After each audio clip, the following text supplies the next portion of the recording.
Well, welcome my art enthusiast. Today we're diving into the fascinating world of mixed media artistry. Going to explore the dynamic relationships between oil sticks and watercolors. Yes, can they mix oil and water? Before we dive into techniques and applications, let's understand the fundamentals of these two versatile mediums. Hi everyone, Kelly here. Welcome to my channel. Hey, if you're a mom that is finally having time for yourself, for some creativity, you're in the right place. Maybe you're a retiree that just wants to relax, be creative, and finally finding time for yourself, you're in the right place. Today, I was just playing around, an experiment with watercolors, and I decided to use my oil sticks along with this. I bought new oil sticks a long time ago, and I really wasn't sure if you could use those oil sticks with watercolor or on watercolor paper. I'd never done that before as more of a mixed media. So today, I'm gonna just kind of take you through what I learned and share a little bit with you. So stick around.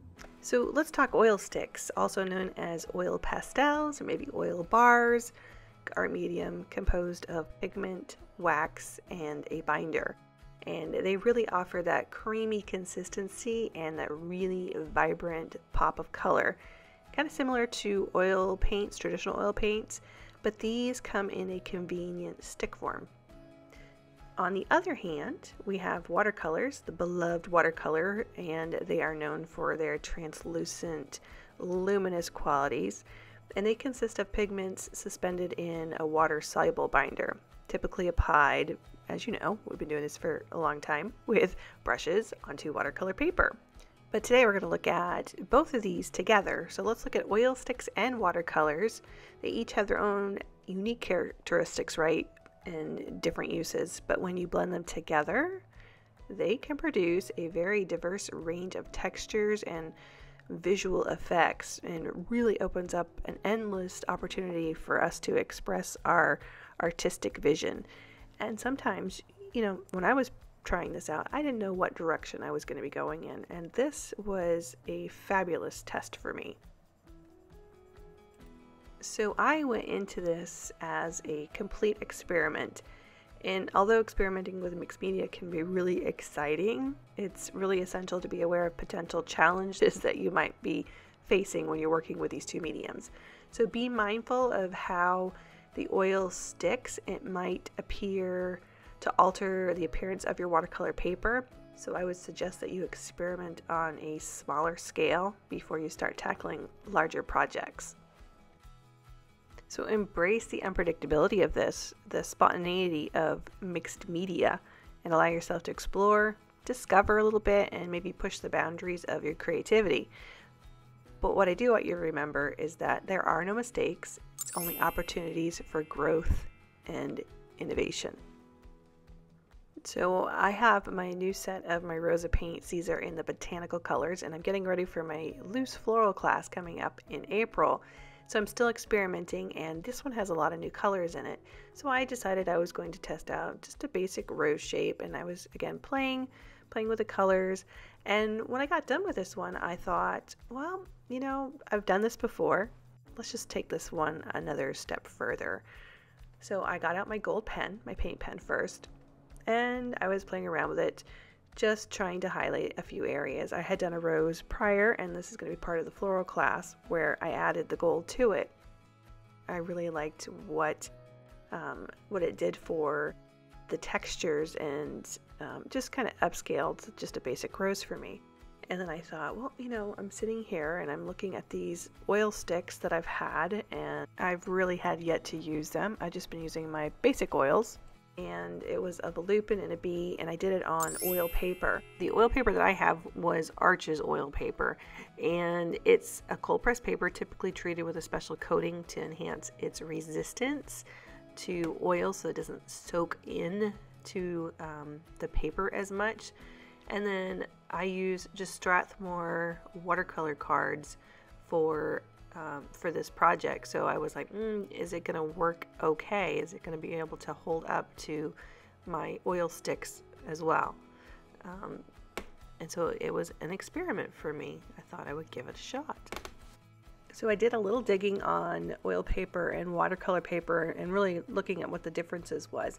So for composition, oil paper is specifically designed to, contain those properties of oil paints or those oil-based mediums. So it's usually very heavyweight paper, or it's been treated to handle a heavy application of oil paints so that it doesn't warp and it doesn't deteriorate.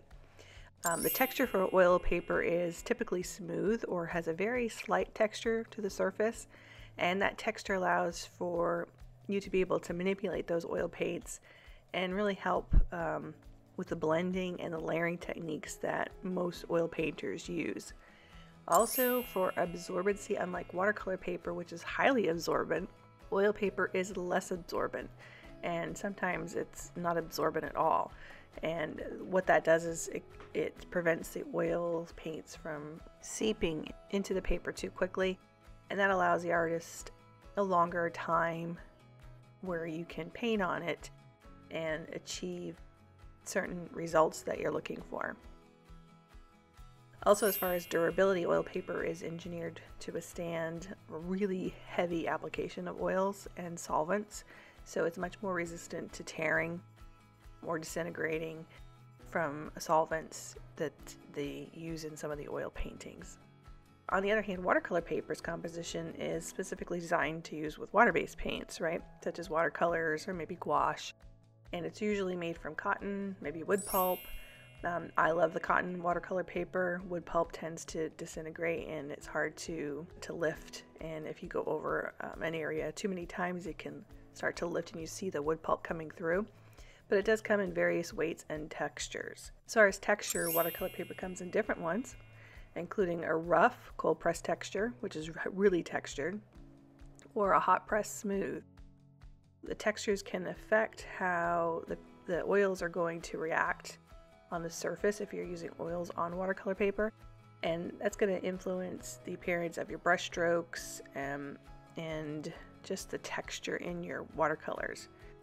Let's talk about absorbency in watercolor paper. It's highly absorbent.